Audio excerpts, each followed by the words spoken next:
হৃদয়টাকে প্রশান্তির নীর বানিয়ে রাখা। কি বানিয়ে রাখা? প্রশান্তির নীর। স্ত্রী হওয়া উচিত এমন যাকে দেখলে স্বামীর চোখ জুড়ায়, স্বামীর প্রাণ জুড়িয়ে যায়, স্বামীর হৃদয়টা ঠান্ডা হয়ে যায়, ঠিক কিনা?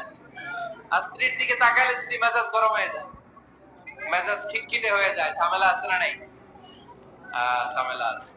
এজন্য মেহেরবানি করে আমাদের বোনরা যারা, এমন কোন কাজ করবেন না যেটা স্বামীর মেজাজকে খিটখিটে করে দেয়। কারণ আল্লাহ তাআলা আপনাদেরকে তৈরি করেছে লিতাসকুনু ইলাইহা, স্বামী আপনার কাছে গেলেই যেন তার হৃদয়টা প্রশান্ত হয়ে যায়, ঠিক কি না?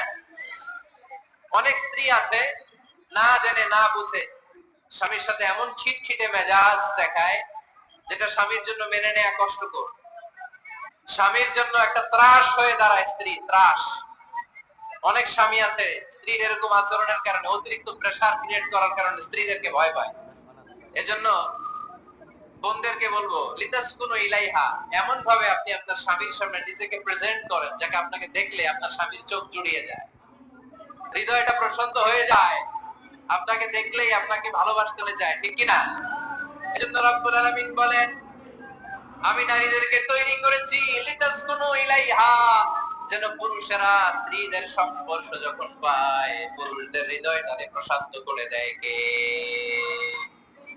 রব্বুল আলামিন